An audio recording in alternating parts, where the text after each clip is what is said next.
Kinabukasan, muling kumalat ang balita tungkol sa pagkamatay ni Nillian, kaya lang, halos walang nakakaalam kung sino ang pumatay sa kanya. Pagkatapos ng lahat, ang taong nakakita kay Lance na pumatay kay Nillian kagabi, bukod sa ilan sa mga kaibigan ni Lance, ay ang emperador. Tiyak na hindi sasabihin ng emperador ang tungkol sa iskandalo ng pamilya. Sa mga tao ng Darlington City, naging misteryo ang pagkamatay ni Nillian.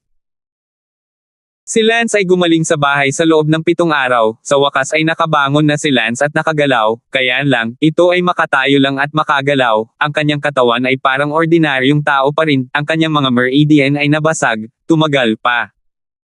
Mahabang panahon para ayusin. Brother Lance, kumusta ang recovery? Sa oras na ito, lumipad ang Emperor na may ngiti at binati si Lance. Oh, naka-recover na ito hanggang sa tuktok. Sabi ni Lance. Tunay na kamangha-mangha si Brother Lance, napakalakas na martial artist at napakabilis na gumaling. Sabi ng emperador na may palpitations. Fine, ano ang gusto ng emperor sa akin? Hindi ba kita mahahanap ko walang mali? Narinig kong tumayo na si Brother Lance, kaya pumunta ako para bisitahin, kung may kailangan pa si Brother Lance, ipaalam mo lang sa akin. Magalang na sabi ng emperador. Salamat, walang kailangan sa ngayon.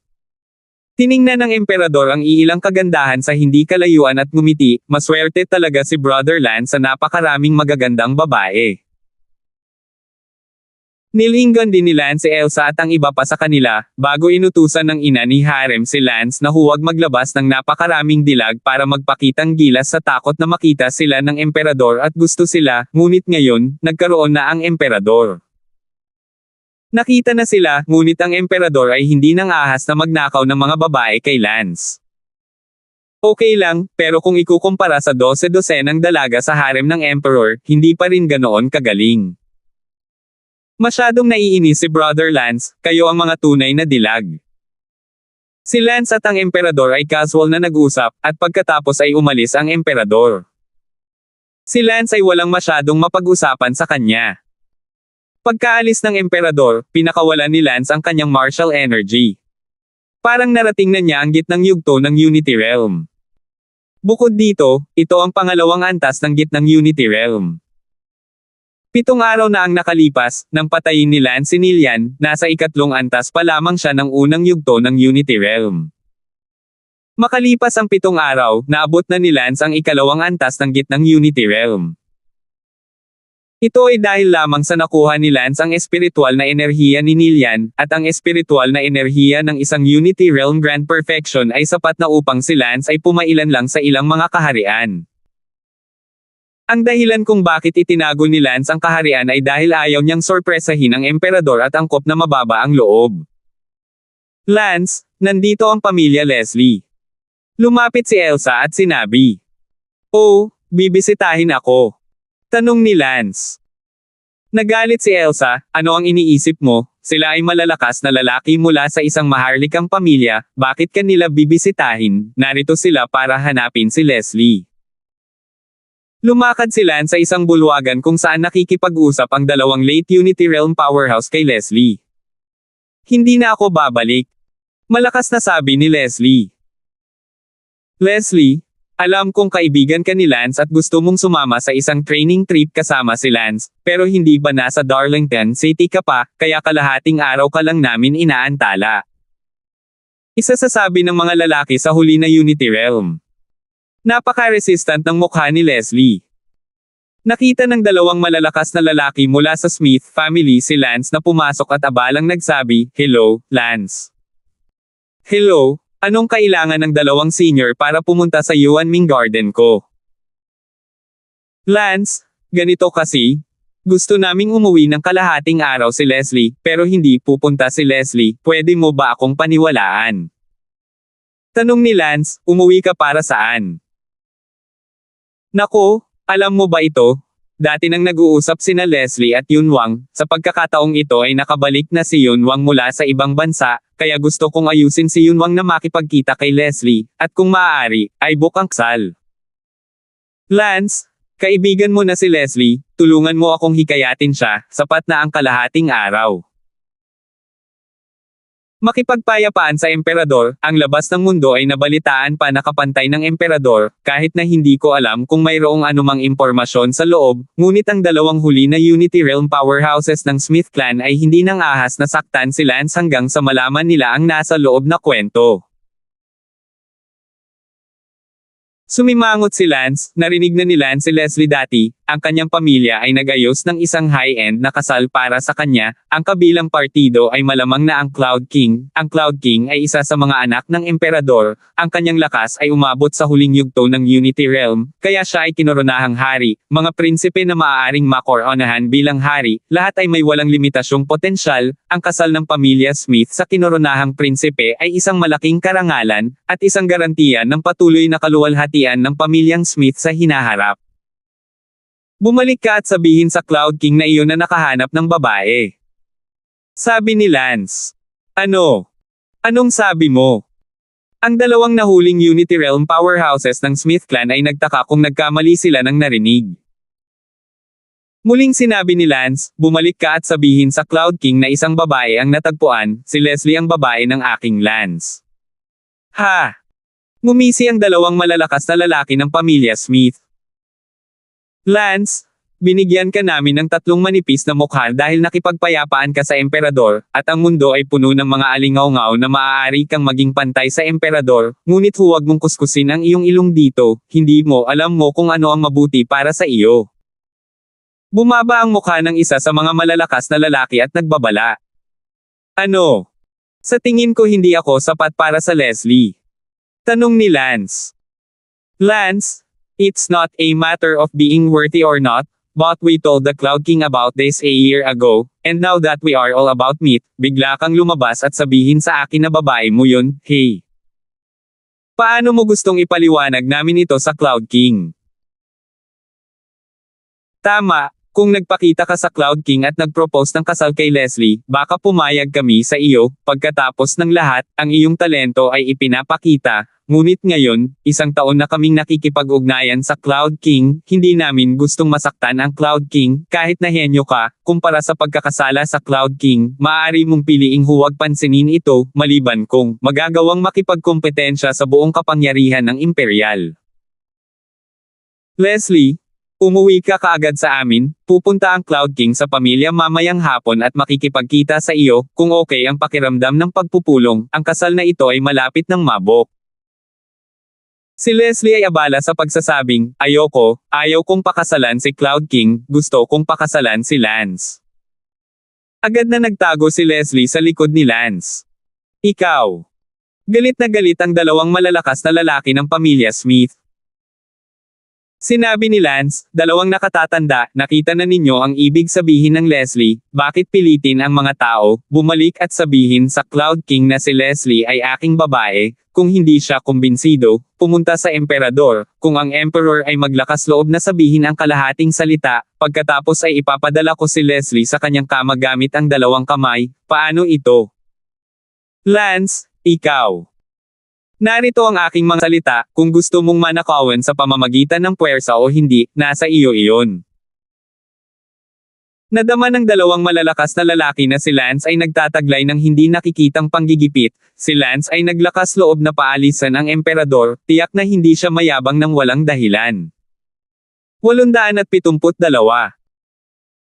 Kaya lang, mas mabuting huwag ng puwersahang ninakawan si Leslie bago natin malaman ang mga detalye ng Lance, at kung darating ang Cloud King, sasabihin niya sa kanya ang eksaktong sinabi ni Lance. Okay, let's go. Lumayo ang dalawang malalakas na lalaki ng Smith clan. Iniyakap ni Leslie ang sarili sa mga bisig ni Lance at nagtanong, kakasabi mo lang ba? Ako ang iyong babae. Oo.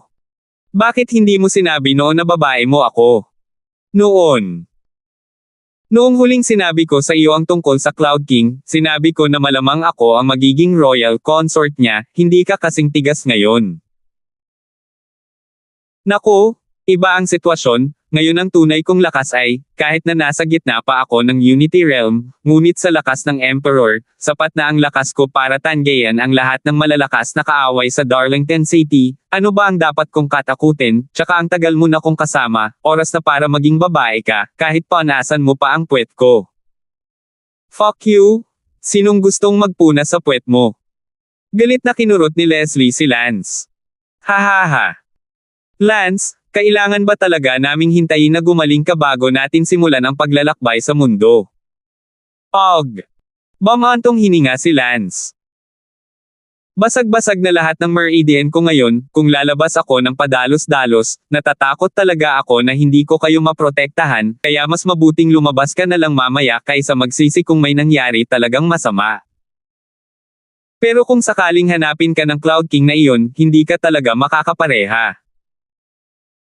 Gayon din, pagkatapos ay umalis tayo sa Darlington City, pumunta sa Lunaris Kingdom at gamutin ang Wanderlust sa daan, pagkatapos ay pumunta sa Star Ocean Academy at makilala si Kuya Igor, kung handa silang makipagsosyo sa atin at sumali sa ating mercenaryong grupo, tapos aalis na tayo. Mabuti. Sa tanghali, sumakay sa flying shuttle ang grupo ni Lance, Ben, Xavier, Benny, Peter, Elsa, Bella, Sally, Leslie, Brenda, Sarah, at ilang iba pa. Ang lumilipad na shuttle ay umalis sa Darlington City. Kung pupunta man o hindi ang Cloud King kay Lance sa hapon pagkatapos malaman ang kanyang sinabi, itong si Lance ay walang pakialam, ngunit siya ay isang maliit na tao lamang. Makalipas ang ilang oras, dumating ang shuttle sa Wando ng Glazed Kingdom. Dumiretso si Lance sa pamilyang Wanderlust. Sinabi ni Lance sa kanyang mga kaibigan, ang Long family ay ang numero 1 pamilyang naghahadyes ng espada sa Glazed Kingdom, at ang kanilang pinakamalakas na swordcaster, si Palmor Long, ay isang 14 na ranggo na swordcaster. Wow! Isang 14 na baitang master sa paghahagis ng espada, sa ating North Empire, mayroon lamang 14 na baitang master sa paghahagis ng espada. Sabi ni Harem. Sige, pupunta tayo sa bahay niya. Dumong ang shuttle ni Lance sa bubong ng isang gusali, pagkatapos ay lumipad sa paglalakad patungo sa bahay ng Wanderer sa hindi kalayuan. Hoy, anong nangyayari? Bakit ang daming puting parol sa main hall ng Long family? May mga puting tela din, parang may libing. Natigilan si Lance nang makita niya ito sa malayo. Agad na lumipad pababa si Lance, at sa isa sa mga pangunahing bulwagan ng Long family, maraming tao ang nakaluhod at isang kabaong. Nakaluhod si Tianyo sa gitna ng pangunahing bulwagan, nakasuot ng puting onyx at nagluluksa. Sinabihan ni Lance ang iba na maghintay sa labas, hindi maganda para sa napakaraming tao na sabay-sabay na pumasok. Pumasok si Lance sa main hall ng mag-isa. Lance! Tumangala si Tianyo at nakita si Lance. Kuya Tianyo, anong nangyayari? Tanong ni Lance. Ang mga mata ni Wanderlust ay nagpakita ng walang kapantay na puot. Say it. By the way, nasaan ang kapatid mong si Teresa? Sinabi ni Tianyo, ang aking kapatid na babae ay nasa palasyo, at ang aking ama ay patay na. Ah, Master Palmor Long, paano na? Nagulat si Lance, ngunit nahulaan niya talaga ito. Kuya Tianyo, anong nangyari? Si Prinsipe Wilbur, na may crush sa kapatid ko, ay nanumpa na mamatay at magagalit kay Prinsipe Wilbur, binaril niya ang aking ama at nahuli ang aking kapatid na babae at dinala sa palasyo. Sus, bakit lahat ng lugar ay may ganitong uri ng bagay? Galit na galit si Lance, maganda pa rin ang impresyon ni Lance kay Teresa, ngunit hindi niya inaasahan na may mangyayaring ganito. Kuya Tianyo, ikaw mismo ay nasa tuktok ng gitnang unit realm, sinong prinsipe ang makakapatay ng iyong ama? Ang Prinsipe Wilbur na iyon, ang prinsipe ng maharlikang pamilya ng Lunaris Kingdom, ay ang pinakapaboritong anak ng emperador, kahit na ang kanyang lakas ay ganap na mas mababa kaysa sa akin, gayunpaman, mayroon siyang 5 makapangyarihang huli na mga guro ng Unity Realm, wala akong magagawa ito, kung hindi dahil sa aking kapatid na babae ay yumuko at humihingi ng tawad, na nagsasabing handa siyang sumama sa kanya, kahit ako ay natatakot na ako ay mabaril hanggang sa mamatay. Si Teresa ay nagngangalit ng kanyang mga ngipin at sinabi. Galit na sinabi ni Lance, kailan ito nangyari? 2 oras pa lang ang nakalipas na ang bangkay ng tatay ko ay inilagay na lang lahat sa kabaong ng apuyan, bigla na lang nangyari, at ang apuyan na ito ay naayos na, punong-puno ako ng galit ngayon, hindi ko alam kung ano. Gawin kong hindi ginawa ng aking mga lingkod ang lahat ng ito para sa akin. Prinsipe Wilbur, pumunta ka na, hanapin mo na ang kapatid mo. Huwag kang pumunta, Lance, salamat sa iyong kabaitan, kahit na ako ay muntik ng mabaril hanggang sa mamatay, hindi banggitin sa iyo, hey, napunta ka sa gitna ng Unity Realm. Nalaman ka agad ni Tianyo at labis na nagulat. Nabigla. Tama, ang ikalawang antas ng gitnang yugto, sige, isipin mo muna ako, nahuli na ang iyong kapatid, hindi pa dapat huli ang lahat para iligtas siya, kung hihintayin natin na huli na, natatakot akong maging tayo. Nadungisan ng Prinsipe Wilbur na iyon. Paano mo gustong iligtas ko siya, hindi ko ba naisip na iligtas ang kapatid ko? Hindi na ito maliligtas. Iiyak na ang damit ni Tianyo Long, wala na talagang magagawa. Una sa lahat, ito ay ang palasyo ng Lunaris Kingdom, ang palasyo ay puno na ng mga eksperto, at pangalawa, si Prince Wilbur ay may 5 late stage na Unity Realm Master sa kanyang tabi, ang pagliligtas sa mga tao ay isa lamang pantasya. Hindi ko dapat hayaan si Teresa na madungisan ng prinsipe ng asong iyon ng ganoon lang, walang martial talent ang kapatid mo, alchemy lang ang talent niya, hindi kailanman magiging true love ang Dog Prince para sa kanya, kaya dahil lang sa iyo.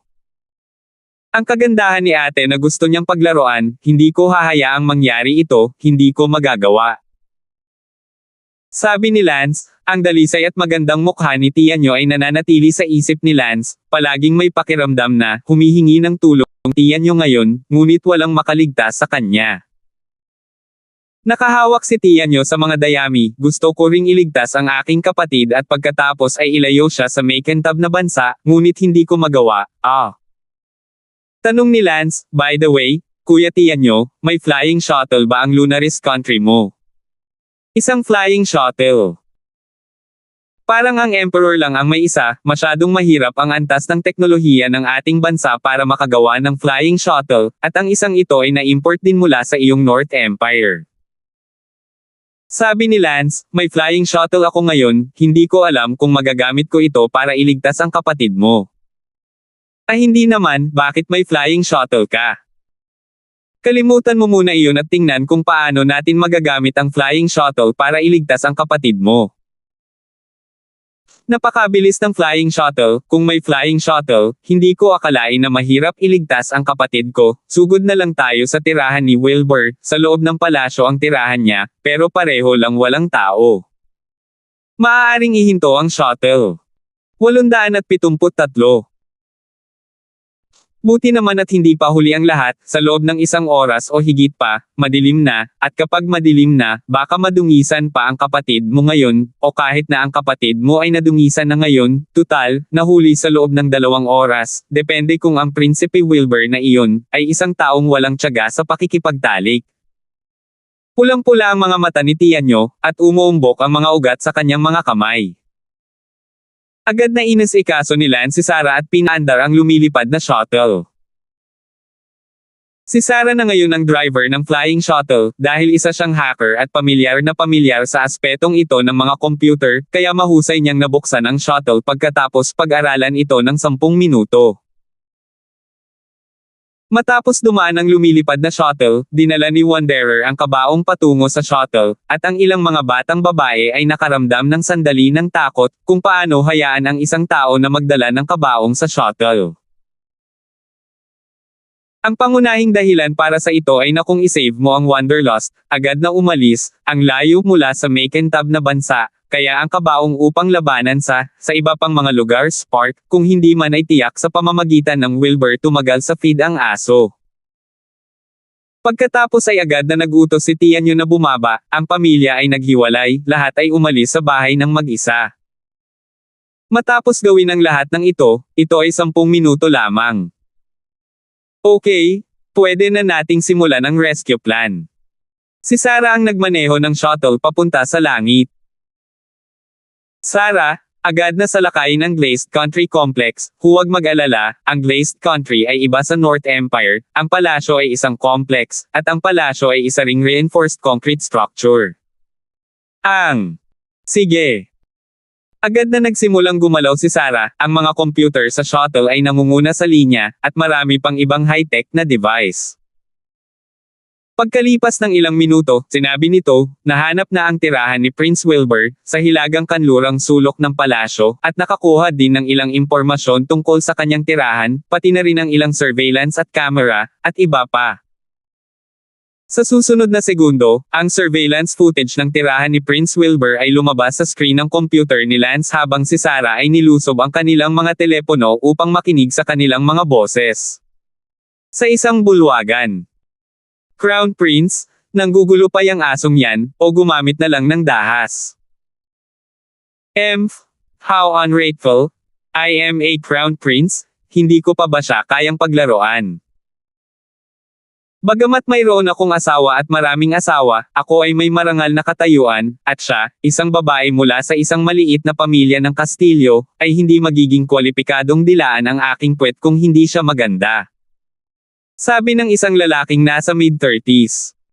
Kinagat ni Tia Nyolong ang kanyang mga ngipin, itong anak na babae. Siya si Prinsipe Wilbur, tama, gaya ng inaasahan, ang mundo ay kasing itim ng uwak, North Empire, natatakot ako na medyo may mga katulad na prinsipe.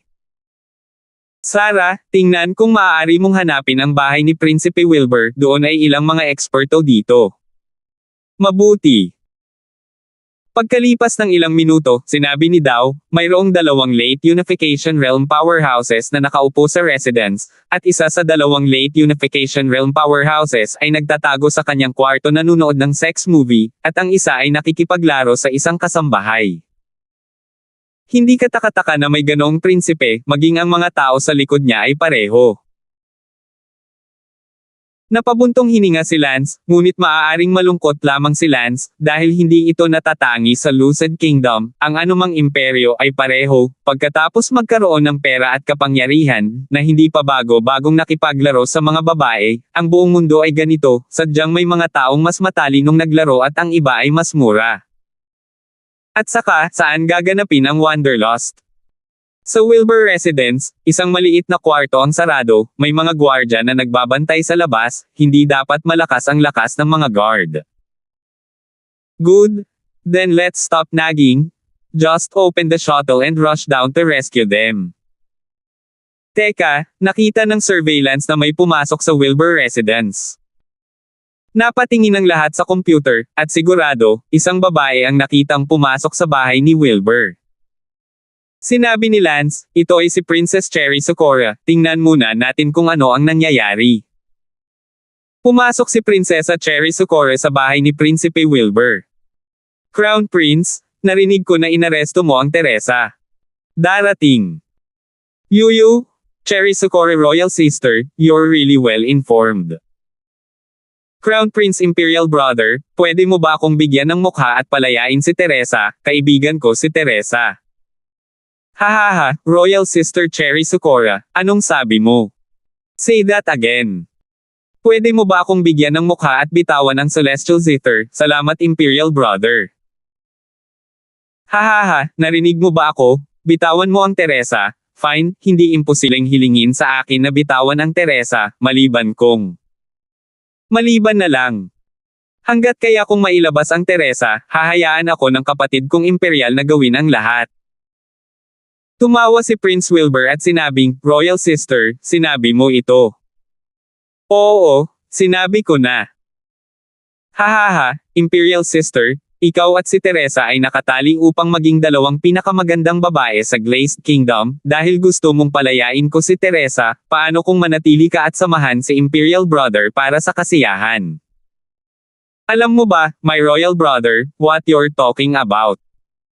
We're brother and sister. Hahaha, ano kuya? Ano ate ah? Pare-parehas lang tayo ng tatay at kalahating ina, anong kuya at ate hindi kuya, unless sabihin mo sa akin, kuya at ate gawin ang bagay na iyon between brother and sister, hindi makakapasok. Imperial Brother, ikaw. Galit na galit si Prinsesa Wei Xingen, naglakas loob ding sabihin ang mga walang hiyang salita. Ano, hindi mo ba sinabi na gusto mong palayain ko si Teresa? Dahil ayaw mo, Huwag kang magpanggap na sumagip, huwag kang mag-alala, gusto ko lang makipaglaro kay Teresa, kung ikaw ay willing to replace her, this is negotiable, isang gabi lang. Imperial Brother, kung alam ito ni Father, tingnan ko kung paano mo siya haharapin.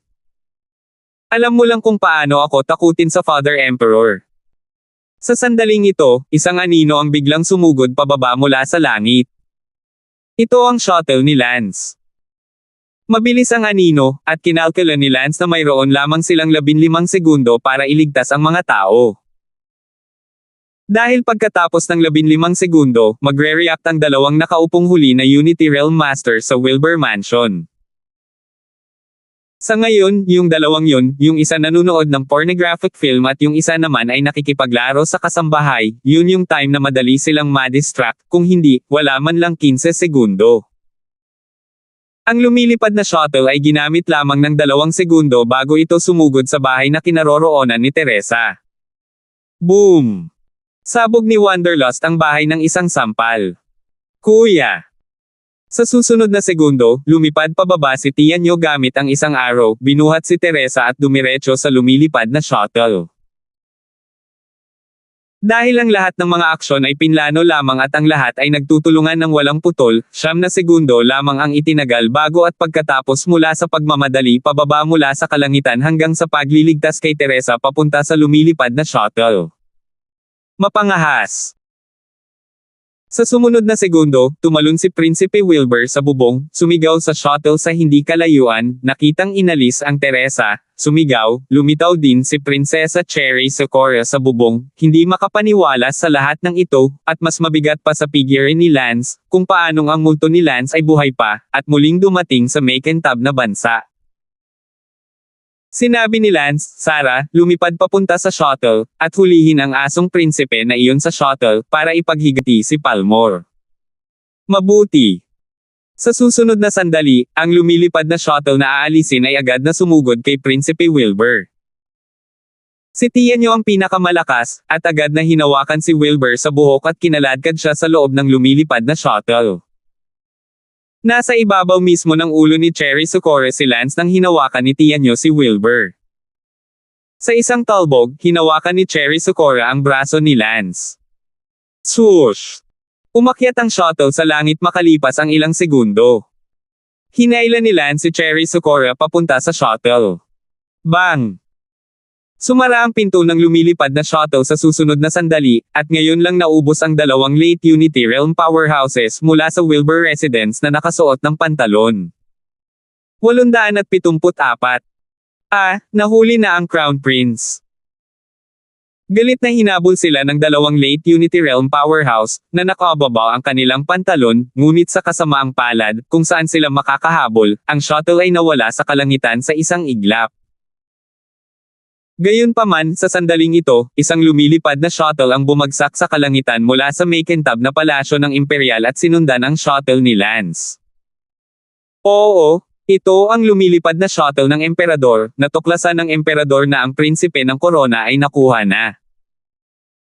Kakaalis pa lang ng shuttle ni Lance mula sa kabisera ng Lunaris Kingdom nang sabihin niya, Brother Lance, may humahabol na shuttle sa likod niya. Ito ay dapat ang Emperor ng Lucid Kingdom, tanging ang Emperador ng Lucid Kingdom ay lumilipad na shuttle. Sabi ni Tianyo. Ang Emperor ng Lucid Kingdom ay hindi bababa sa isang malakas na tao sa tuktok ng Complete Unity Realm, kung tayo ay nahuli, tiyak na mamamatay tayo. Sarah, mayroon bang anumang paraan upang maalis siya? Hindi ito matukoy, ang kabilang panig ay lumilipad din ng mga shuttle, bagaman ang aming mga shuttle ay mas mahusay, ngunit ang pinakamataas na bilis ay ilang daang kilometro lamang ang taas, kaya't hindi kami maaaring humila ng masyadong malayo. Sandaling natahimik ang lahat, ngunit inaasahan na ang kaso ay hinahabol sila ng Emperador ng Lunaris. Sa sandaling iyon, sinusubukan ng shuttle sa likod namin na makipag-ugnayan sa amin, para matanggap. Tanggapin mo. Pinili ni Mo na i-access ito, at sa lalong madaling panahon ang screen sa shuttle ay nagpakita sa likod ng shuttle na kumukonekta, at ang tao sa larawan ay ang Emperor ng Glazed Kingdom. Sino kayo? Bakit mo kinuha ang aming prinsipe? Nagalit ang Emperador. Sinabi ni Lance, kami ay mga kaibigan ng Long Clan of Swordcasting, pinatay ng iyong anak si Palmor Long, karapat-dapat siyang pagbayaran ang buhay ni Palmor Long. Bullshit, Crown Prince ang anak ko, paano may kukumpara ang mababang buhay ni Palmor Long sa anak ko? Sinabi ni Lance, Emperor ng Lunaris Kingdom, hindi ako sang-ayon sa iyo. Sa kabaligtaran, sa aking paningin, ang iyong anak ay ang mababang buhay, at si Palmor Long ay isang buhay na hindi kayang tumbasan ng iyong anak ng maraming buhay. I order you, release the prince. The emperor yelled. I could tell that he was very annoyed. Ama, iligtas mo ako. Sa shuttle ni Lance, sumigaw si Wilbur para humingi ng tulong. I don't care who you are. Bitawan mo ang Crown Prince. Kung hindi, sisirain ko ang siyam mong grupo kahit habulin kita hanggang sa dulo ng mundo. Tumawa si Lance, ang pagpuksa sa aking siyam na angkan, katawa-tawa, kaya mo ba iyon? Makinig ka, ako ang prinsipe ng North Empire, lilipulin mo ang aking siyam na angkan, kaya bilasan mo at umalis ka. Ano? Nanginginig ang katawan ng Emperor ng Glazed Kingdom. At sa parehong sandali, marahang idinampi ni Lance ang kanyang palad sa ulo ni Wilbur, hinihigop ang espiritual na enerhiya ni Wilbur, hinaila ang pinto ng shuttle bago tuluyang namatay si Wilbur, at itinapon si Wilbur sa isang iglap. Ang mga shuttle na humahabol kay Wilbur ay natural na inakala na si Wilbur ay hindi patay, siya ay itinapon, at tumigil sa paghabol sa unang pagkakataon upang iligtas si Wilbur na itinapon. Bilang resulta, nang iligtas nila si Wilbur sa flying shuttle, napagtanto nilang patay na si Wilbur kahit nabuo ang katawan nito. Ang shuttle ni Lance, gayunpaman, ay wala ng bakas dahil sa pagkaantala na ito, at medyo mas advanced kaysa sa kanila, kaya isang maling akala na subukang abutin. Tumingin si Lance sa tahimik na si Cherry Sakura at ngumiti, Prinsesa Cherry Sakura, ano ang iyong intensyon sa paghawak sa aking braso at pagtatangka na pumasok sa aking lumilipad na shuttle? I don't know. Cherry Sakura said with blank eyes. In fact, Cherry Sakura hates the glazed country. It feels like from top to bottom it is filled with. Puno ng amoy ng pagkabulok, mula sa nakaraang consortine, hanggang kay Prinsipe Wilbur, at maging sa kanyang ama, silang lahat ay napuno ng mga dekadenteng tao, na hindi tugma sa kanyang kabutihan, kaya ninanais ni Cherry Sakura na umalis sa lugar na ito. Marahil ang dahilan kung bakit hindi niya sinasadyang hinawakan ang braso ni Lance at gustong umalis kasama niya. Cherry Sakura, sabay na tayo. Hindi na kami makakabalik ng aking kapatid sa Glazed Kingdom, at noon pa man ay gusto mo nang umalis sa lugar na iyon, sabi ni Teresa.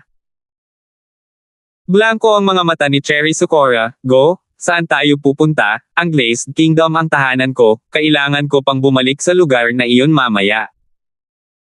Sinabi ni Lance, Prinsesa Cherry Sakura, maganda ang impresyon ko sa iyo, kung payag ka, sumali ka sa aking mercenaryong grupo. Kuya tiya nyo, Teresa, kayong magkakapatid at ako ay malugod na tinatanggap na sumali, interesado ka ba? Kami magsasama-sama tayong lahat sa buong mundo. Magiging isang grupo tayo ng masasayang mersenaryo, malayo sa mga naglalaban ng dinastiya. Ngumiti si Wanderlust, yes, I'm very willing. Ako din, basta wag mong maramdaman na drag ako sayo. Sinabi ni Lance, ang bawat miyembro ng ating mersenaryong grupo ay isang kapatid, paano tayo magiging isang kaladkarin, Prinsesa Cherry Sakura, paano ka? Ako. Pwede rin. Of course you can. Your strength, in our mercenary group, is still considered strong. You've reached innate perfection now, it's really unexpected. Sa grupo namin, bukod kay tiya nyo, ako, ikaw ang pinakamalakas. Hindi. Natigilan si Cherry Sakura, sa lahat ng mga taong ito, siya talaga ang pumangatlo. Tumawa si Lance, syempre, ang tinutukoy ko ay ang lakas ng martial arts, kung gusto mong bilangin ang vertigo at poison, ikaw ay nasa ika-5. Gayunpaman, kahit na ang Smithsoft Brenda's vertigo at poison arts ay makapangyarihan, ang kanilang martial mahina ang lakas ng sining. Cherry Sakura, malaking tulong sa amin ang pagsali mo sa amin. Sige, sasama ako, salamat. Sabi ni Cherry Socorro. Haha, simula ngayon magkakapatid na ang lahat, no need to be polite. Sinabi ni Xavier, sa 14 na taong naroroon, natatakot ako na ako ang pinakamahina, sayang. Si Teresa ay abala sa pagsasabing, hindi naman, mas mahina ang lakas ko. Hoy, may mga taong mas mahina sa akin, hahaha, hindi ako ang pinakamahina. Nalaman ni Xavier na mas mahina pa sa kanya si Teresa at humagalpak ng tawa, sa wakas ay hindi sa ilalim ng pile. Sinulyapan ni Lance si Xavier at sinabing, ang kapatid ng mga tao ay nasa tuktok ng gitnang Unity Realm, at magaling siya sa refinement, isa na siyang 12th grade alchemist, walang sinuman sa buong Glazed Kingdom, hindi, ang buong North. Ang Empire ay may higit na potensyal sa pagpipino kaysa sa kanya.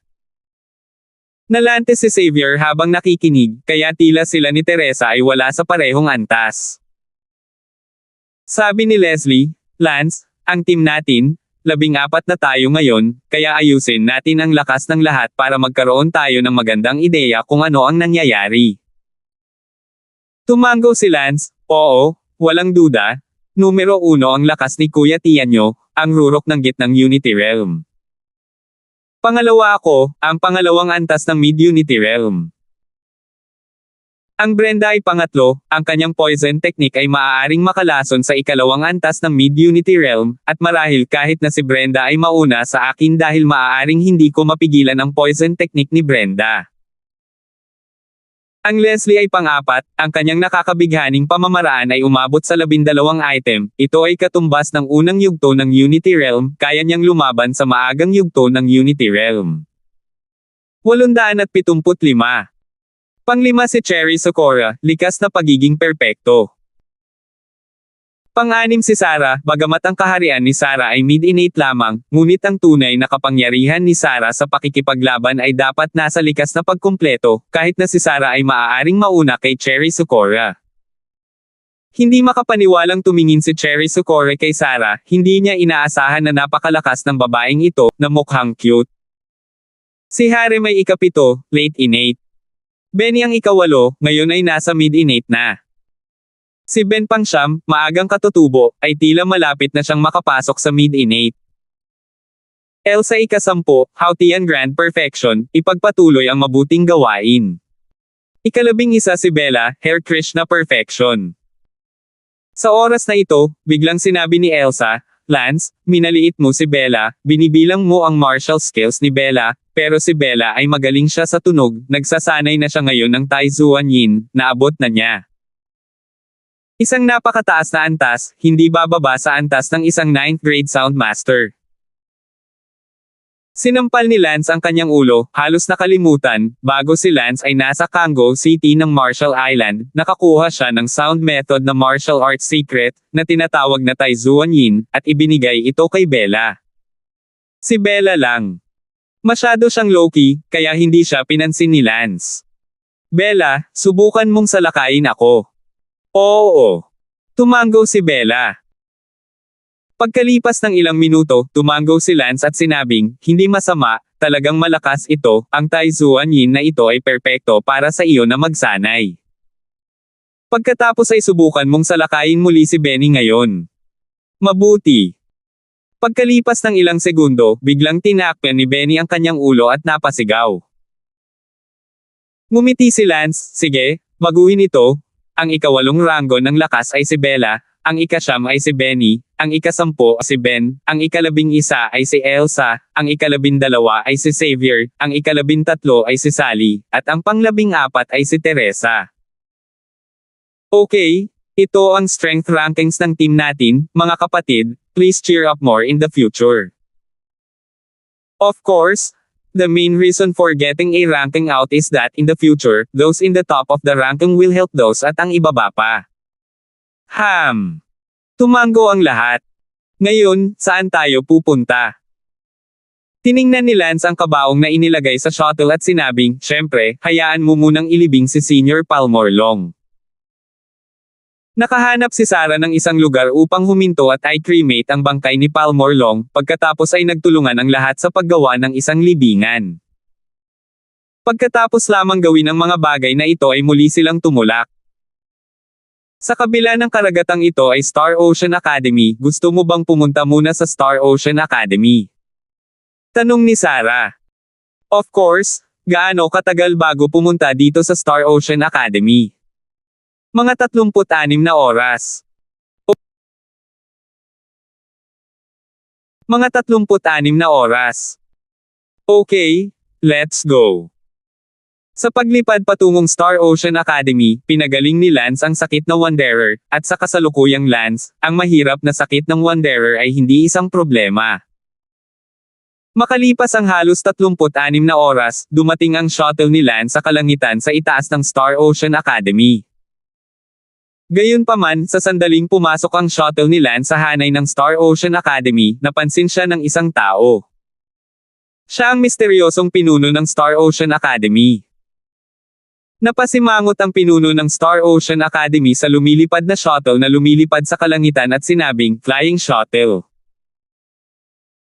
Ang mga kayang magmaneho ng Flying Shuttle ay hindi mahina, at kahit na hindi sila Unity Realm Great Perfection, malakas pa rin sila sa Unity Realm Perfection level, kaya tara at tingnan natin kung sinong eksperto ang unang pupunta sa Star Ocean Academy ko.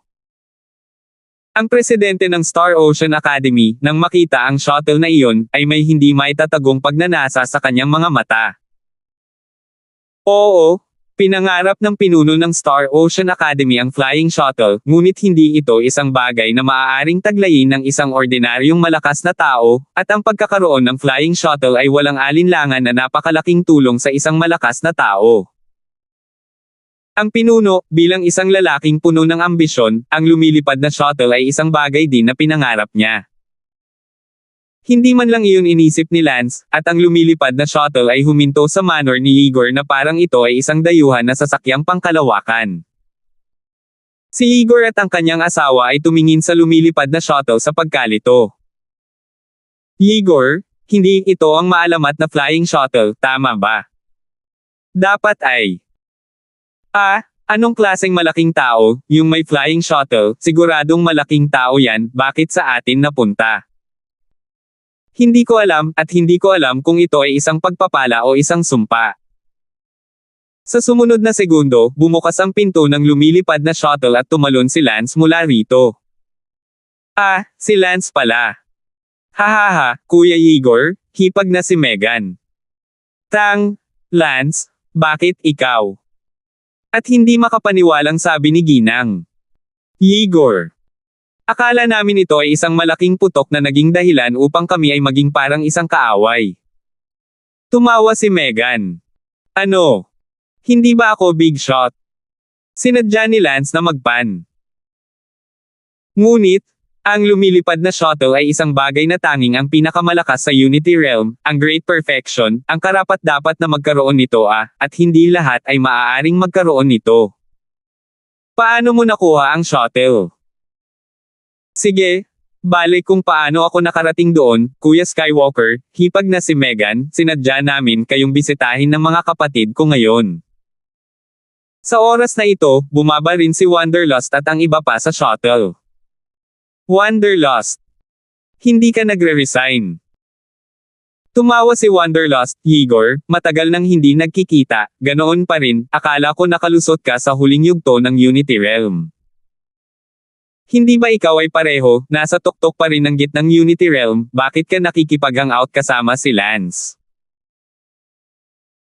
Hahaha, nasa iisang mercenaryong grupo tayo ngayon, Igor, sa pagkakataong ito pumunta ako para makita ka, ang unang dahilan ni Lance ay para bisitahin ka, at ang pangalawa ay tanungin ka kung handa ka bang sumali sa aming mercenaryong grupo at your way in the world with us. You see? We even have a flying shuttle. Sa mundong ito, maraming mercenary groups, pero iilan pa rin yung pwedeng mag-flying shuttle, di ba? Karamihan sa kanila ay maliliit na eroplano pa. Sa sandaling ito, dumating ang presidente ng Star Ocean Academy. Bumantong hininga ang pinuno ng Star Ocean Academy, akala ko may dumating na malaking tao, pero ilan lang pala sa maliliit na higad, hindi ko alam kung saang imperyo galing ang maliliit na higad na ito, napakahina para magawa. They have a flying shuttle. Hahaha, matagal ko nang gusto ng flying shuttle, kaya wag mo akong sisihin kung napahiya ako ngayon. Si Lance ay nakikipag-chat pa rin kay Igor at sa iba pa nang lumipad ang pinuno ng Star Ocean Academy. Magbigay galang sa dekano. Sina Igor at Tianyo ang unang nakapansin at nataranta upang magbigay ng kanilang paggalang. Ang pinuno ay nasa tuktok ng Unity Realm Perfection, at narinig ko na malapit na rin ang paghakbang sa Great Perfection, kaya siya ay isang napakalakas na tao na hindi maaaring masaktan. Nakita ni Lance at ng iba pa na ito ang pinuno at natarante rin sila para magbigay galang. Sumali ka sa senior pinuno. Ngumiti ang pinuno, everyone, no need to be polite, get up. Tumingin ang pinuno kay Tianyo at nagtanong, Tianyo, pagkatapos ng mahabang panahon, bumalik ka sa Star Sea Academy. Oo, pinuno. Mahabang Tianyo, hindi masama ang halo, lahat kayo ay nagmamaneho sa shuttle kahit ako ay hindi makakuha ng shuttle, ngunit ang bata ay madaling sumakay. Sabi ng pinuno, hinayaan ng mga mata na makakita ang mga tao, ay hitsura ng napakaraming pagsasabwatan at panlilinlang. 876. Natigilan si Tianyo at sinabing, Pinuno, mali ang pagkakaintindi mo, saan ako magkakaroon ng pagkakataong makuha ang flying shuttle, kay Lance iyon. Lance. Siya si Lance, ang pinakamabilis na nagtapos na estudyante sa kasaysayan ng aming akademya, mula sa pagpasok sa akademya hanggang sa pagtatapos, ilang buwan lang. Tumingin ang pinuno kay Lance at ngumiti, oo, bata talaga siya at may pangako. Nakilala na ni Senior ang pinuno. You're welcome. Graduate ka na ng Star Ocean Academy ko, kaya estudyante ko yan. Hehe. Mababaw lang nang ngumiti si Lance, naramdaman ni Lance na palaging tinutumbok ng pinuno na ito ang kanyang shuttle, gusto ba niyang hampasin siya nito? Noon lang naramdaman ni Lance na hindi siya masyadong nag-iimbite sa kanyang shuttle. Lance, paano mo nakuha itong flying shuttle? Tanong ni pinuno. Sinabi ni Lance, isang hari ang nagbigay nito sa kanya. Oo, sinong hari ang napaka-generous na magpadala ng flying shuttle? Ang hari ng North Empire. Kaya ikaw ay mula sa North Empire, kaya sino ang hari para sa iyo? Pagkatapos mag-isip tungkol dito, kinailangan ni Lance na magsinungaling para sa hindi kinakailangang gulo, ako ay isang prinsipe ng North Empire. Kaya nga, hindi nakakagulat na kaya mong magpalipad ng shuttle. Ngumiti si pinuno, ngunit hindi nabawasan ang pagnanais para sa lumilipad na shuttle sa kanyang mga mata pagkatapos niyang marinig na si Lance ay isang prinsipe, na parang sitang si Lance ay isang prinsipe o hindi ito mahalaga. Sa loob-loob na sinabi ni Lance, nako, nagsinungaling ako tungkol sa pagiging isang prinsipe, ngunit ang kahulugan sa mga mata ng pinuno ay tila hindi nabawasan, hindi naman talaga siya matatalo sa shuttle ngayon. Labis na nanlumo si Lance, kung nawala ang lumilipad na shuttle, ang isang isla na ito sa malawak na dagat, saan makakasakay si Lance ng eroplano para pumunta, makakasakay lang siya ng bangka, sumakay ng bangka papunta sa malapit na imperyo, mas kaunti lang. Than a month, Luigi talaga ito Sinabi ng pinuno, Lance, gusto kitang makausap ng mag-isa. Ano ang gustong pag-usapan ng pinuno sa akin? Sa lugar ko tayo mag-usap. Dito tayo mag-usap, sabi ni Lance. Si Lance ay hindi nag-abala na makipag-usap sa kanya kahit saan, ang pinuno na ito ay hindi isang mabuting tao sa isang sulyap, at si Lance ay narinig mula kay Igor noon na ang pinuno ay isang napaka-ambisyosong tao na determinadong maging isang emperador. Ang pagiging isang emperador ay hindi ganoon kadali, maliban kung siya ay may ganap na pagdurog na lakas. Walang pakialam ang pinuno kung papayagan ito ni Lance o hindi, bigla niyang hinawakan si Lance at lumipad na kasama niya sa isang iglap. Nagpumiglas ng husto si Lance, ngunit, hindi siya gumalaw kahit isang kalamnan. Si Lance ay walang kalaban-laban, at bukod pa, si Lance ay nasa sitwasyon pa rin kung saan ang kanyang mga meridian ay nabasag. Walang magawa, si Lance ay nahuli sa isang sira-sirang bahay. Pinuno, anong gusto mong pag-usapan natin? Ngumiti ang pinuno, Lance, sinasabi ko rin sa iyo ang totoo, ikaw ay isang taong may malaking potensyal, gusto mo bang makasama ako? Ha! Naaliw si Lance ay nagre-recruit pa rin sa iba para makasama niya ang iba, ngunit hindi niya inaasahan na gusto ng pinuno na ito na makasama siya ni Lance. Sorry, pinuno, meron na akong barkada, nakabuo na tayo ng mercenary group, handa na tayong gumawa ng paraan sa mundo, wala akong balak makipagsabayan sa'yo. Hahaha, huwag ka nang mabalisa, hindi ako natatakot na sabihin sa iyo na itong pinuno na ito, ay hindi isang lalaking handang mag-isa, nagre-recruit na ako ng mga tropa at kabayo, tiyak na magiging hari ako ng ilang imperyo sa hinaharap, kung handa kang sumunod sa akin, ginagarantiyahan ko na ikaw ang magiging founding minister, hinahayaan kitang ibahagi the world with me, what do you think? Huwag kang masyadong excited oh. Hahaha, pinuno, sobra kang nag-aalala, paano ako matutuwa, not to mention the founding minister, hindi ako interesado maging emperor. No, bata ka pa, sa oras na umabot ka sa edad ko, lahat ng mundong dapat ay pinagdaanan mo ay ginawa na, ang mga babaeng dapat mong kunin ay napapagod na, at ang sarap na sarap. Pagkain, sa oras na iyon, magkakaroon ka ng bagong hangarin sa iyong buhay, at iyon ang emperador. Ang pagiging emperador ay ang pangarap nating lahat na nakatapos sa Unity Realm, ang Great Perfection, syempre, hindi kasama ang ilang mga exception. Ngunit ang mga taong iyon ay mayroon ding napakataas na reputasyon at katayuan, sa mahigpit na pagsasalita, pareho. Sa oras na iyon, hindi ka magsasabi ng mga hanggal na bagay tungkol sa pagsira sa mundo. Si Lance ay stagnant, katulad ng mga pahayag ng dekano, narinig ni Lance ang gayong mga pahayag mula sa Emperor ng North Empire. Hindi kaya magbabago ang tunay na puso ng tao. Ang kasalukuyang Lance ay mayroon pa ring layunin na masira ang mundo, at sa oras na dumating ang hinaharap, ang mundo ay nalakbay na at ang mga babae ay pinaglaruan, kaya natural, pagiging isang emperador ang pinakalayunin. Para sa isang sandali, si Lance ay nalilito din, ngunit walang duda na ang lahat ng nabubuhay ay patuloy na naghahangad ng mas mataas na layunin. Hahaha, pinuno, bagay na ito sa kinabukasan, bata pa ako at hindi ako nag-iisip ng malayo, tsaka, kahit may puso akong maging emperador sa hinaharap, kung hahayaan mo akong maging founding mo. Ministro ngayon, hindi ito naaayon sa aking hangarin. Sinabi ni Pinuno, Lance, napakabata mo pa, hindi ba't napakaganda kung tutulungan mo akong maging isang emperador ngayon, at sa hinaharap, tutulungan kitang maging isang emperador din. I'm sorry, Pinuno, kung gusto ko talagang maging emperador, kakayanin ko ito sa aking kakayahan. Walang muwang, Lance, sa tingin mo ba sapat na ang pagiging emperador ng isang bansa at talunin lamang ang emperador ng bansang iyon? Mali, Lance, hindi ko alam kung narinig mo na ang Commonwealth Alliance. Ang Commonwealth Alliance. Ano ito? Ang Commonwealth Alliance, na kilala rin bilang United Nations, ang bawat emperador ay miyembro ng United Nations, anumang bansang nasa kagipitan, ang 8 panig ay dumarating upang suportahan, sa palagay mo, ang pagnanakaw sa isang imperyo ay napakasimple. Kaya, tulungan mo ako, at tutulungan kita mamaya. Oh, ang United Nations, ha? Paano yan?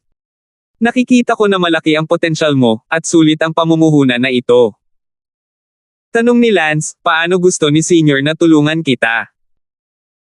Tulungan mo ako ngayon, at kapag naaga ko ang trono ng isang maliit na bansa, ikaw ang magiging tagapagtatag na ministro, at gagawin kitang isang mahusay na general, at sa hinaharap, kapag ang iyong lakas ay umabot sa aking antas, ako, tutulungan kitang sakupin ang ibang imperyo, para matupad mo rin ang pangarap mong maging emperador. Ngayon, paano kung ipahiram mo muna sa akin ang iyong flying shuttle, at ibabalik ko ito sa iyo mamaya? Hahaha. Tumawa si Lance. Nagsalubong ang mga kilay ng pinuno at sinabing may mabigat na mukha, Lance, kung ayaw mong sundan ako, maaari mong pahiram sa akin ang iyong flying shuttle. Pinuno, after talking in a big circle, so you want my flying shuttle. Buti naman naiintindihan mo. Bagamat kalmado si Lance sa ibabaw, nasusunog na siya sa loob. Kasabay nito, si Lance ay nalulumbay din, si Lance ay walang kakayahan na kontrahin ang dekano sa ngayon. Ang copycat na bersyon ni Lance ng Lifeblood Hidden ay napakalakas, ngunit katatapos lang gamitin ni Lance, at aabutin ng 1 taon at kalahati para makarecover kahit isang basag na Meridian, kaya ngayon na gusto ng pinuno ang kanyang flying shuttle, walang pagtutol si Lance, at kung ang pinuno ay napakasamang tao, kung hindi niya alam kung ano ang gagawin, isang kisap mata lang ang papatayin niya, kaya ano ang dapat niyang gawin? 877. Ano? Sa tingin mo ba dahil ikaw ang prinsipe ng North Empire, magiging maingat ako? Ngumiti si Lance, bihira lang ang pinuno na tumangala sa akin at magsabi ng tungkol sa paghiram o hindi, ibibigay ko na lang sa iyo ang flying shuttle.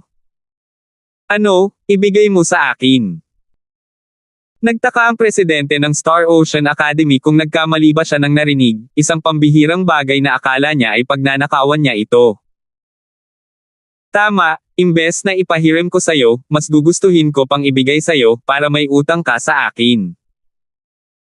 Hahaha Lance, ang bait mo talaga, tama na, imbes na hiramin ko, mas gugustuhin ko pang ipamigay, hahaha, good, good.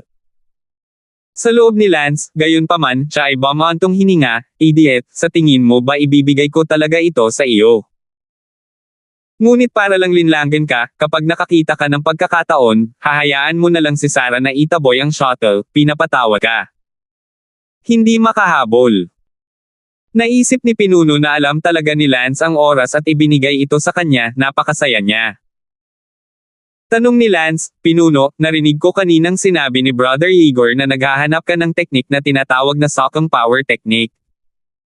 Tama, ano, may clue ka ba? Tanong ni Pinuno. Ngumiti si Lance, Pinuno, nagtatanong lang ako, curious lang, para saan ba ang hinahanap mo sa Socking Power Great Law? Lance, alang-alang sa flying shuttle na ibinigay mo sa akin, pagkatapos ay sasabihin ko sa iyo, ang Socking Power Technique ay may kaugnayan sa isang malaking kayamanan, kung kaya kung sumipsip ng kapangyarihan, maaari kong buksan ang pinto sa kayamanan na iyon. Totoo ba o hindi, nasaan ang kayamanan na ito? Hahaha, Lance, masyado kang nagtatanong. Pinuno, binigay ko na sayo ang flying shuttle, so what's the harm in telling me? Anyway, you've been looking for so many years without find the Socking Power method, sa tingin mo ba mahahanap ko ito dahil lang ngayon lang nalaman? Sinabi ni Pinuno, paumanhin, hindi ko sasabihin sa iyo ang lokasyon ng kayamanan, ngunit maaari kung aipanga ko sa iyo na sa hinaharap, kung talagang pinalad akong makuha ang paraan ng lakas ng pagsipsip at mabuksan ang kayamanan, tiyak na dadalhin kita. Sa akin, sa tingin ko sapat na iyon para bigyan ng hustisya ang iyong lumilipad na shuttle. Bumantong hininga si Lance, isang walang laman na tseke, ay po. Sige, Pinuno, tingnan ko kung ano ang mangyayari. Ang matandang pinuno ay abala sa pagtatanong, binigyan mo ako ng flying shuttle, paano ko ito gagamitin? Dapat ay turuan mo man lang ako kung paano gamitin ito. Hindi kayang turuan siya ni Lance kung paano gamitin ito, at pagkatapos ng lahat, ito ay high-tech, hindi siya matututo. Oo naman, kailan ba gustong matuto ng pinuno? I want to learn now. Tuwang-tuwang sabi ng pinuno. Tumango si Lance, Pinuno, hindi imposibleng hayaan mo akong turuan ka ngayon, ngunit sa tingin ko ay wala kang gaanong sinseridad mukhang hindi mo pa masyadong alam ang ibig sabihin ng pagiging makatao at magalang. I don't have any sincerity. What do you want in good faith? You gave me the shuttle. I owe you one. Isn't that enough? My favors are priceless. If you don't believe me, go ask around. Hahaha, Pinuno, walang silbi sa akin ang mga pabor mo, so why don't we do something practical? Ngumuso ang Pinuno, gusto mong sabihin ko sa iyo ang lokasyon ng kayamanan. Imposible. Hindi. Walang silbi na sabihin sa akin kung nasaan ang kayamanan, ni hindi ko alam ang dakilang paraan ng kapangyarihan ng pagsipsip, kaya bakit hindi tayo gumawa ng mas praktikal? Diretso ka lang. Okay, Pinuno, narinig ko na maraming malalakas na sea beast sa tubig na nakapalibot sa Star Ocean Academy. Siyempre, ang pinakamakapangyarihang mga hayop sa dagat ay maaaring pumatay sa akin sa ilang segundo, at kahit na, sa mundong ito, ang pinakamalakas na tao ay hindi mga tao, ngunit mga hayop sa dagat. Pinuno, paano kung dalhin mo ako upang makita ito? Ano ang ibig sabihin ng makakita ng isang bagay? Pinuno, dadalhin mo ako sa nakapalibot na tubig at hanapin ang yumaong Unity Realm, perfection level na mga sea beast, natalo mo ang mga sea beast na iyon ng kalahating kamatayan at nag-iiwan ng hininga, at pagkatapos ay papatayin mo ang mga sea beast na iyon para makapagsanay at makapagsanay ako. Natalo ko ang mga hayop sa dagat hanggang sa mamatay na may natitira na lang na hininga, at pagkatapos ay papatayin mo sila, itinuturing ba itong isang kasanayan? Siyempre mahalaga, hayaan mo akong pumatay ng mga sea beast na mas makapangyarihan kaysa sa akin, at least ito ang magsasanay sa isip ko at mabigyan ako ng kaunting insight sa martial arts realm. Anyway, do it or don't do it. Hindi ko ibibigay sa iyo ang flying shuttle ng libre, kung gagawin mo ito, hindi ko lang ibibigay sa iyo ang shuttle, kundi tuturuan din kita kung paano gamitin ito. Lance, sa aking katalinuhan, natatakot akong magagamit ko ito nang hindi na kailangang mag-aral. Sabi ni Pinuno. Si Lance ay masusuka, kahit si Lance ay alam pa rin ang tungkol dito, at gusto pa rin niya matutunan ito. Since Pinuno thinks he's smart, then come with me to the shuttle and take a look. If you can do it without learning, then I'm talking in vain. Mabuti. Dinala ni Lance ang Pinuno sa lumilipad na shuttle. Diretsyong napatulala ang Pinuno nang makita ang mga hilera ng mga butones. Pinuno, ngayon sa tingin mo malalaman mo kung hindi mo ito natutunan. Sige, Lance, gusto mong patayin ang hayop sa dagat, pagkatapos ay dadalhin kita doon, ngunit sasabihin ko sa iyo, ito ay isang araw lamang. Okay, tara na. Si Lance at ang Pinuno ay dumiretso sa karagatan. Ang dahilan kung bakit gusto ni Lance na patayin ng dekano ang sea beast para sa kanya ay sipsipin ang espiritu ng sea beast, kaya napabuti ang kanyang sarili. Ito ay isang pambihirang pagkakataon upang mahuli ang isang ito, at gusto ni Lance na sipsipin ito. Pagpasok sa kailaliman ng karagatan, una niyang nakatagpo ang isang mid-Unity Realm sea beast. Nang papatayin na ito ng Pinuno, sinabi ni Lance, ayoko ng mga mid-Unity Realm, sila ay masyadong mahina, tanging ang late Unity Realm at perfection level lang. Bumantong hininga ang Pinuno, maraming mga hayop sa kompletong antas ng Unity Realm ay hindi makakapantay kahit para sa akin, huwag kalimutan, ito ang karagatan, ito ang teritoryo ng hayop sa dagat, ang lakas na maaari kong gawin ay limitado. Pagkatapos ay piliin ng mabuti ang mas mahinang Unity Realm perfection. Anong problema? Magulo si Pinuno, pero wala pa rin siyang magawa. May Sea Lion family sa unahan, kaya dumiretso na sa Sea Lion family. Fine, scratch that. I'm not familiar with the ocean anyway. Pagpasok sa pamilya ng Sea Lion, sinimula ng Pinuno na pumatay ng makapangyarihang mga Sea Lion. Ang pamilya ng Sea Lion na ito ay may dalawang matagumpay na Unity Realm Sea Lion at higit sa isang dosenang late Unity Realm Sea Lion.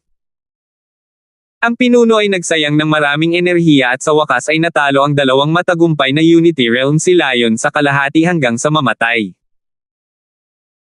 Masama ang pakiramdam ng Pinuno, ang dalawang matagumpay na Unity Realm Sea Lion na ito ay mayroon na lamang isang hiningang natitira, hayaan mo na, papatayin kong muli ang mga yumaong Unity Realm na Sea Lion. Mabuti. Si Lance ay nagmamadaling umakyat, ngunit ang dalawang Sea Lion ay binugbog ng isang hininga na lamang ang natitira, ngunit halos mapatay pa rin nila si Lance. Sinipsip ni Lance ang espiritual na enerhiya ng dalawang Sea Lion sa kabila ng malaking panganib. 878. Wow! Ang sarap ng tonic. Nabuhayan ng loob si Lance matapos itong malanghap. Di nagtagal, kinaladkad ng Pinuno pabalik ang 7 o 8 late Unity Realm Sea Lion. Sige, mapapatay mo sila ng mabilis. Sige, salamat Pinuno. Nagkunwaring umakyat si Lance para patayin ang mga silayon, sa katunayan, sinamantala niya ang pagkakataon na sipsipin ang espiritual na enerhiya ng mga silayon na iyon, hindi nang ahas si Lance na makita ng pinuno ang kanyang martial power, kung hindi, natatakot ako. Hindi magiging ganoon kadaling alisin ang mga ito. Tinapos ni Lance ang pagsuso ng isa pang 7 o 8 silayon sa huling yugto ng Unity Realm. Pakiramdam ni Lance ay sasabog ang kanyang ulo, pagkatapos ng pagsuso ng napakarami, talagang kailangan niya itong tunawin ng maayos. Gayunpaman, mayroon lamang isang pagkakataon, kung napalampas mo ang isang ito, paano ka magkakaroon ng napakagandang pagkakataon na makasipsip ng napakaraming makapangyarihang mga hayop sa dagat sa susunod na pagkakataon. Kaya't, kahit na nakayanan ito hanggang mamatay, kailangan pa rin itong sipsipin ni Lance. Pinuno, dun tayo sa next place, masakit talaga yung patayan kanina. Lance, masyado kang pervert, okay? Tutulungan lang kitang pumatay ng isa pang Unity Realm na kumpletong Sea Beast. Mabuti. Pumunta si Pinuno sa susunod na dagat at pumatay ng isang sea eel na isang kumpletong Unity Realm, ngunit ang eel na ito ay may asawa na isang kumpletong Unity Realm, kaya isa lang dapat ang pumatay nito, ngunit nauwi sa pagbili ng isa at libre ang isa. Kaya kinailangan nitong pumatay ng dagdag. 2 lang, tama na. Haha, sapat na.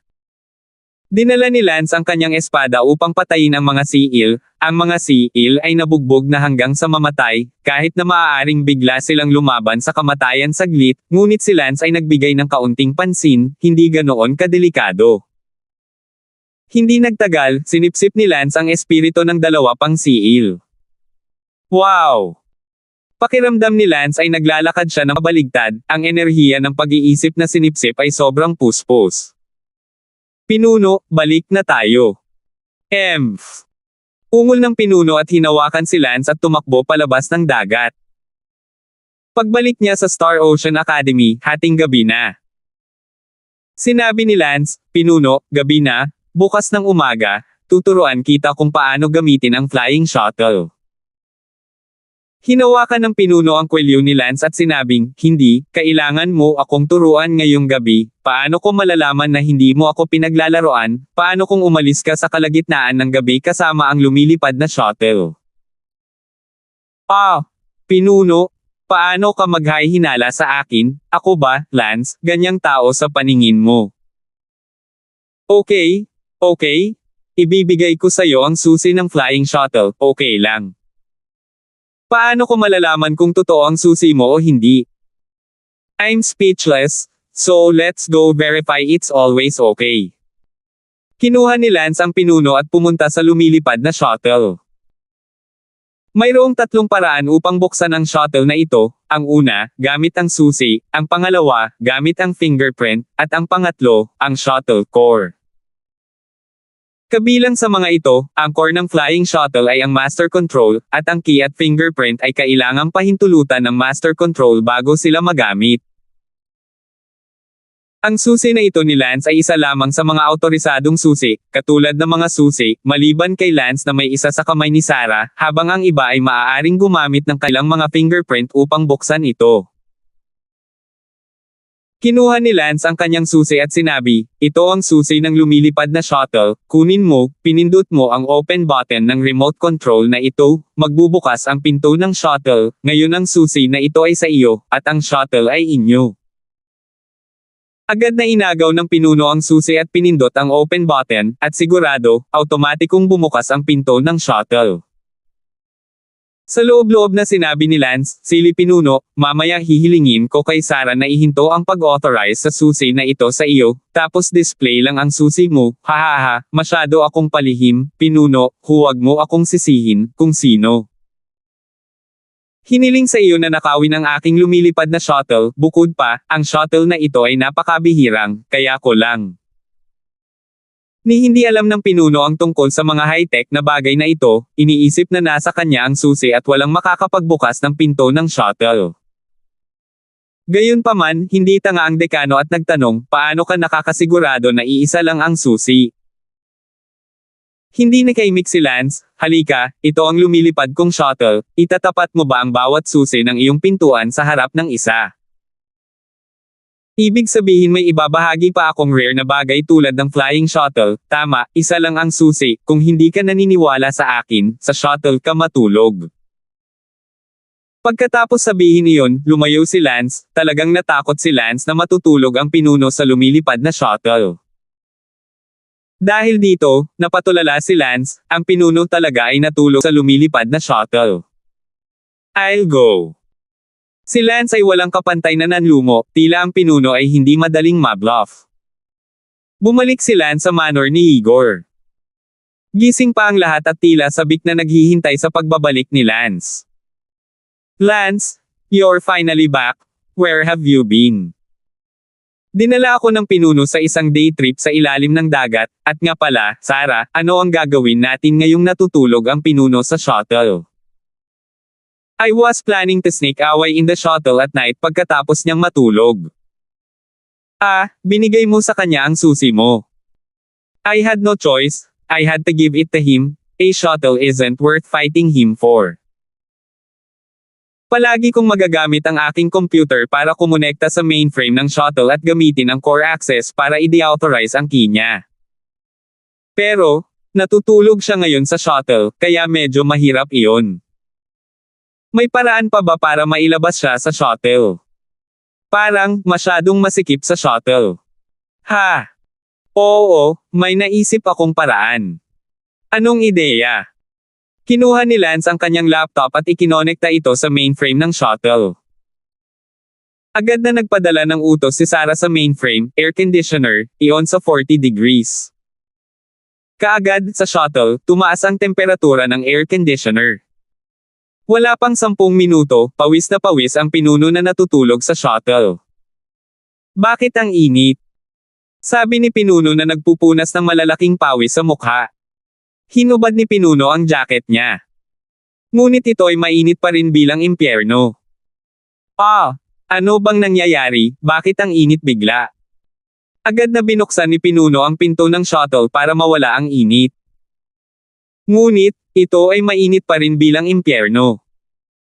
Wala pang kalahating oras, hindi na nakayanan ng pinuno at tuluyang natakbo palabas ng flying shuttle. Gayunpaman, hindi pa rin umaalis ang pinuno, at talagang umupo siya sa ibabaw ng shuttle. Sa palagay ko ay hindi talaga ganoon kadaling lokohin siya. Sabi ni Lance, nakita ito ni Lance sa computer ni Sarah na nakakonekta sa mainframe para panoorin ang 360-degree ring camera. Ngumiti si Sarah, kailangan lang niyang lumabas sa cabin ng shuttle. Agad na nagbigay ng utos si Sarah sa mainframe, isara ang hatch. Bang! Sa sumunod na segundo, nagsara ang hatch. Ang pinuno, na nakaupo sa ibabaw ng shuttle, ay narinig kaagad ang tunog ng pagsara ng pinto ng hatch at nagmamadaling pumunta sa pintuan ng cabin. Agad na kinuha ng pinuno ang susi at pinindot ang open button. Gayunpaman, sa pagkakataong ito, gaano man niya ito pinindot, hindi magbubukas ang hatch. Anong nangyayari? Nasa ulap ang pinuno. Ito pala ay binawi na ni Sarah ang kanyang autorisasyon para sa susi na iyon. 879. Agad na kinokontrol muli ni Sarah ang lumilipad na shuttle. Kuya Lance, maghanda na ang lahat, ipapalipad ko agad ang shuttle sa gilid natin, tapos sumakay agad kaming lahat sa shuttle at umalis dito. Siguradong susundan tayo ni Pinuno, bagamat hindi kasing bilis ng bilis niya.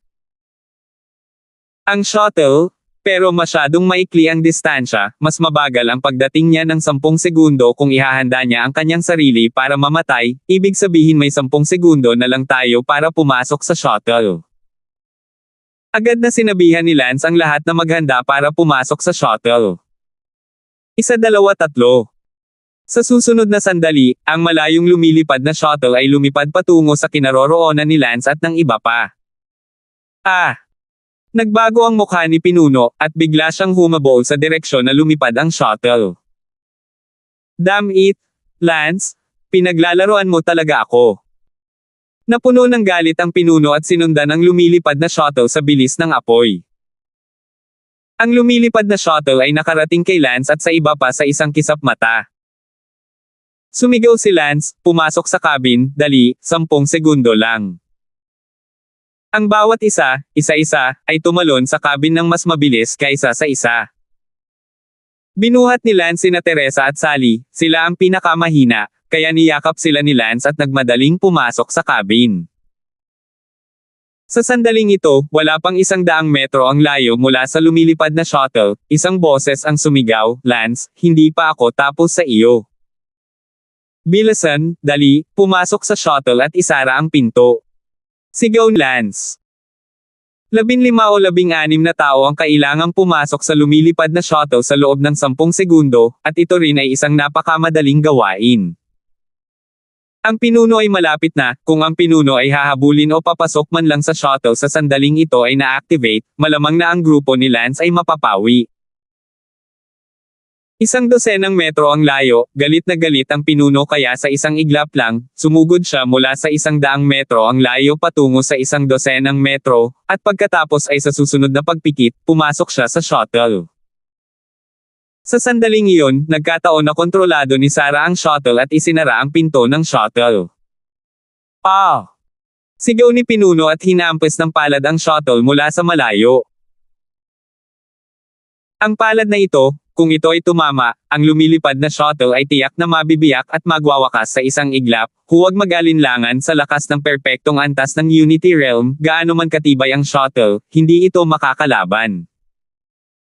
Ang palad ng isang Unity Realm powerhouse, ang shuttle ay napakabilis na kahit na lumitaw ang isang bahagyang bitek, ito ay agad na mapupunit ng napakalaking hangin sa mabilis na paglipad.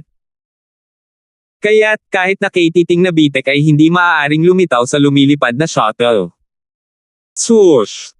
Sa sandaling tumama ang palad ng pinuno, ang lumilipad na shuttle ay sumugod sa langit. Boom! Nahati ng palad ng pinuno ang lupa kung saan nakaparada pa rin ang shuttle sa nakaraang kisap mata at lumitaw ang isang malaking butas. Phew! Nang makitang naiwasan ng shuttle ang welga ng pinuno, lahat ng nasa loob ng shuttle ay nakahinga ng maluwag, literal na parang naglakbay sila sa mga pintuan ng impyerno. Sa lupa, sumigaw ang pinuno na may bogbog na mukha. Ang pinuno ay tumalbog sa lupa at bumaril sa langit sa shuttle. Gayunpaman, nang maabot ang langit, hindi na nag-alala si Lance, gaano man katibay ang pinuno, imposibleng mahawakan niyang muli ang lumilipad na shuttle. Hindi agad nakalayo ang shuttle at natigil sa kalagitnaan ng hangin. Binuksan ni Lance ang hatch at sumigaw, Pinuno, pasensya na, pero maraming salamat sa araw na ito. Lance, ang lakas ng loob mong lokohin ako. Galit na galit ang pinuno. Napangiti si Lance hihihi, Pinuno, isipin mo, nabubuhay ang mga tao sa mundo, may manloloko sila sa iba, o pinaglaruan sila ng iba, lalaki at babae pareho o. Lance, hindi pa ako tapos sayo. Pinuno, why bother? This flying shuttle in the first place? If I don't play tricks on you, kukunin mo lang ang mga gamit ko, kaya kailangan din kitang paglaruan. Since you can steal my flying shuttle, why can't I tricks on you? Hahaha, Pinuno, goodbye, I wish you to become an emperor soon. Bang! Sumara ang hatch ng shuttle, at mabilis na hinabol ng pinuno. Sa kasamaang palad, sa ilang paghinga, ang shuttle ay nasa langit na. Huminto si pinuno, umuusok sa galit ang kanyang mga boots ng ilong, apoy, hindi lamang hindi nakuha ang lumilipad na shuttle, kundi pati na rin ni Lance na niloko ng isang araw, na nakikipaglaban hanggang sa kamatayan sa ilalim ng dagat upang patayin ang hayop sa dagat. Lance, huwag mong hayaang makilala kita, kung hindi, papatayin kita. Ang shuttle ay lumilipad sa ibabaw ng karagatan. Inilagay ng lahat ang kanilang mga upuan at ginawa silang maliliit na kama, nakatulog sa maluho at komportabling upuan. Si Lance, sa kabilang banda, ay nasa pag-iisa. Matapos sumipsip ng napakaraming mental na enerhiya ngayon, tinutunaw na ito ni Lance. Sa isang kisap mata, 6 na oras na ang lumipas at madaling araw na. Binuksan din ni Lance ang kanyang mga mata. Pagkatapos ng isang gabi ng pagtunaw, ang kaharian ni Lance ay direktang tumaas mula sa ikalawang antas ng gitnang Unity Realm hanggang sa unang antas ng huli na Unity Realm. Lance, ang iyong kaharian. Sa sandaling iyon, napansin ni Igor na ang katawan ni Lance ay naglalabas ng isang malakas at walang cap-RS na momentum, na maaaring ganap na durugan pareho sina Igor at Tianyo. Humalaklak si Lance, tungkol sa katotohanang maaaring sipsipin ni Lance ang kapangyarihan ng Diyos, na hindi alam ng iba maliban sa ilan sa kanyang pinakamalapit na babae na nakakaalam nito. Ang ganitong uri ng open martial art, si Lance ay hindi makapagsalita ng walang kaparerekon, kahit na siya ang pinakamatalik na kaibigan, kung sakaling ang isa sa kanila ay hindi sinasadyang kumalat, ito ay magdudulot ng digmaang pandaigdig. Alam ng sino mang naglaro ng laro kung gaano kahusay ito ay dapat na nakabitin. Kaya, ngayong natuklasan ni Igor na ang martial arts realm ni Lance ay tumaas sa unang antas ng late Unity Realm, hindi alam ni Lance kung paano ito ipapaliwanag. Pagkatapos ng dagandong ni Igor, ang iba ay tumingin din kay Lance, maliban kina Tianyo at Megan, na hindi alam kung ano ang nangyayari dahil hindi nila maramdaman ang pagbabago sa kaharian ni Lance. Oh my God, Lance, anong nangyayari? Naalala kong nasa gitna ka lang ng Unity Realm kahapon, mga second and third level, bakit ngayon? Ang iyong chi ay parang nakalusot ka hanggang sa huling yugto ng Unity Realm. Sabi ni Megan, ang asawa ni Igor. Hindi makapaniwalang tumingin din si Tianyo kay Lance. Ngumiti si Lance kay Ellie, sabihin ang totoo. Kahapon ay niloko ko ang pinuno na pumunta sa ilalim ng dagat, nakasagasa ako ng maraming hayop sa dagat, hiniling ko sa pinuno na patayin ang makapangyarihang mga hayop sa dagat na iyon, naramdaman kong malaki ang improvement nito. Sa aking estado ng pag-iisip, kaya ngayon, nakapasok ako sa huling yugto ng Unity Realm.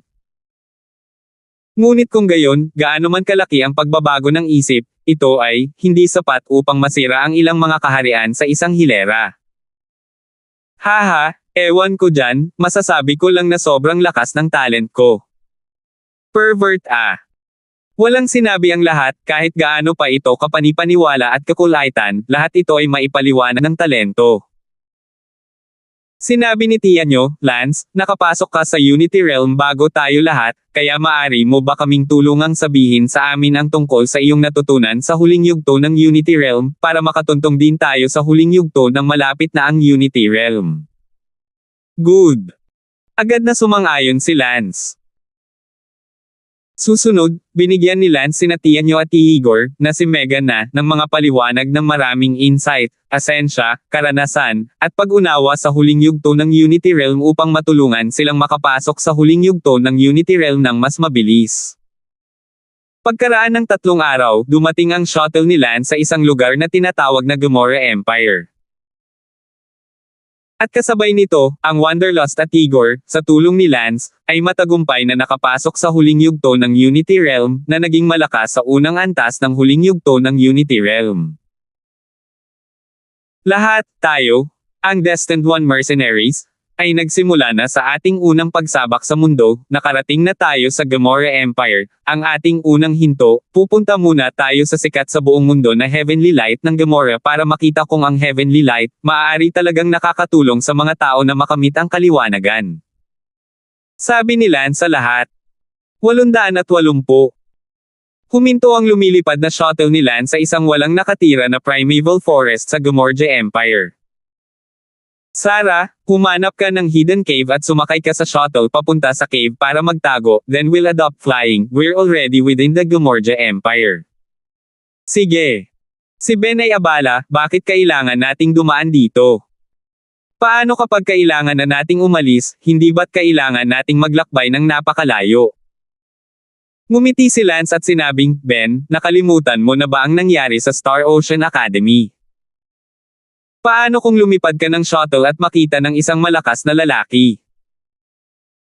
Kahit na ang malakas na lalaking iyon ay hindi agawin ito at durugan ito ng isang sampal, ano ang dapat nating gawin? Kaya, kapag nakarating na tayo sa Gamora Empire, pinakamahusay na itago ang shuttle, at kung gusto nating umalis, hayaan si Sarah na kontrolin ng malayuan ang shuttle at lumipad sa atin.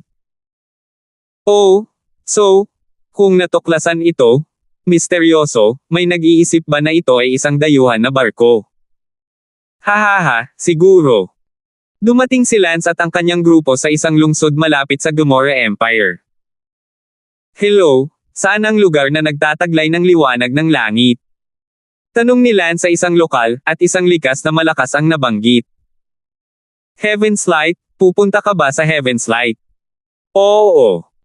Basta, pupunta ako. Nasa Paradise City ang Heavenly Light, may private jet ako, sasama ba kayo sa akin? Salamat, ikalulugod naming pumunta kung gayon.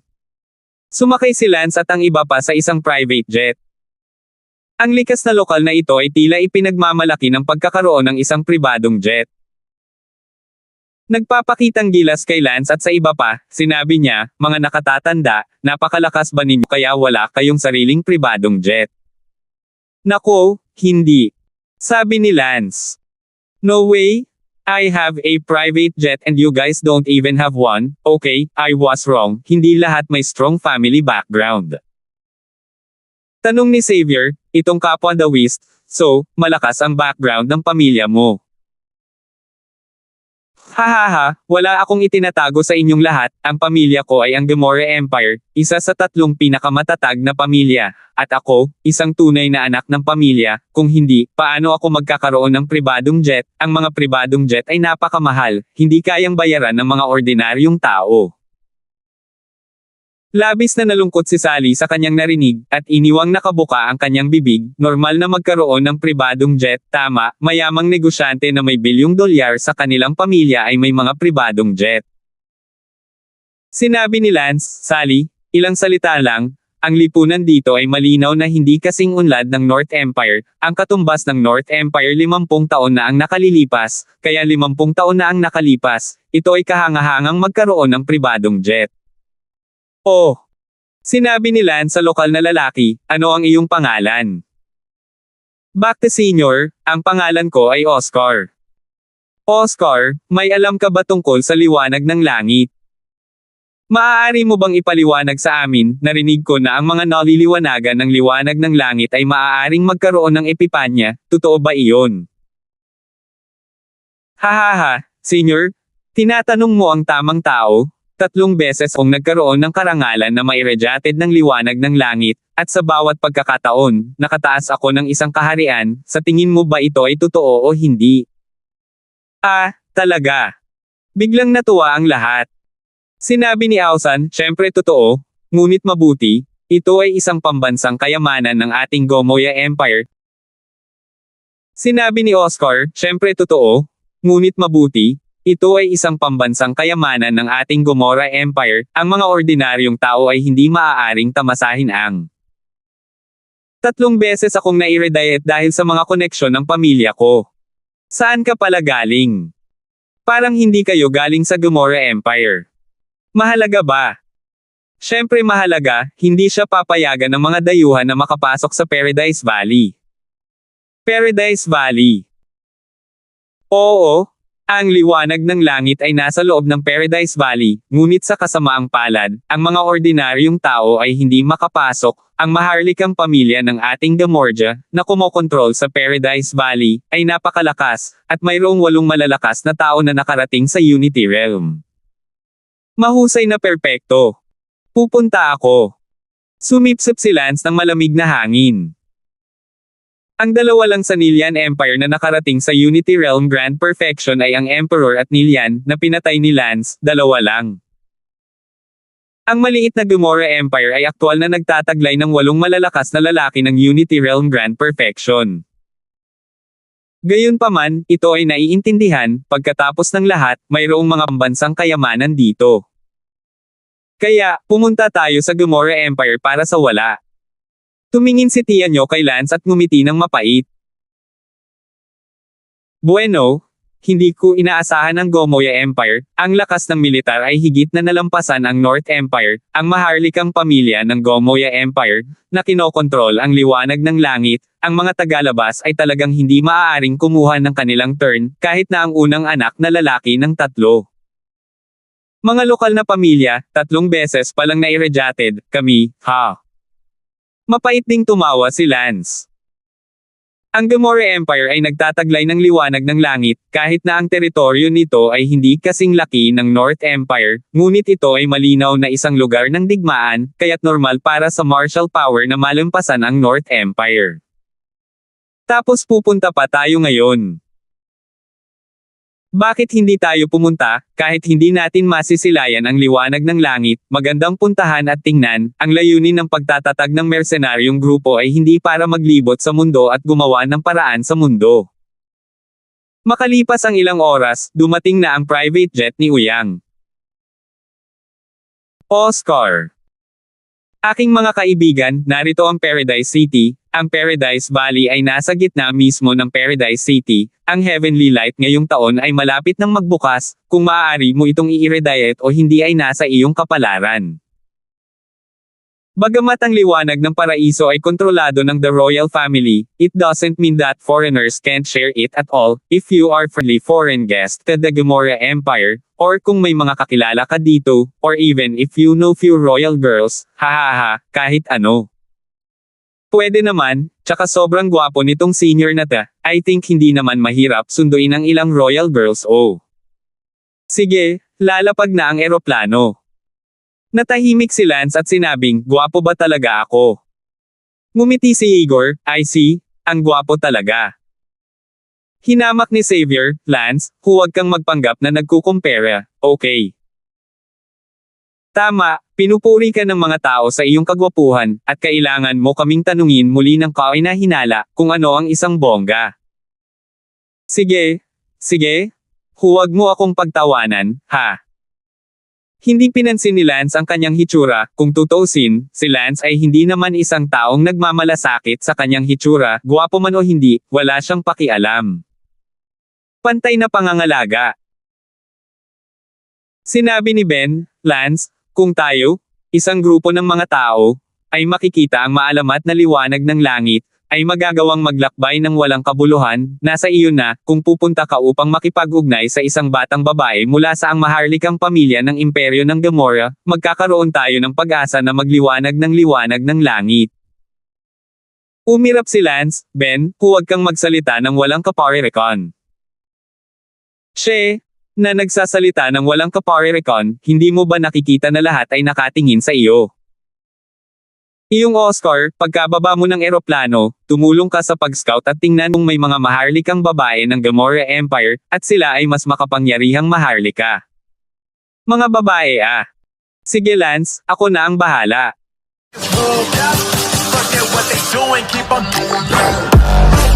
Oh,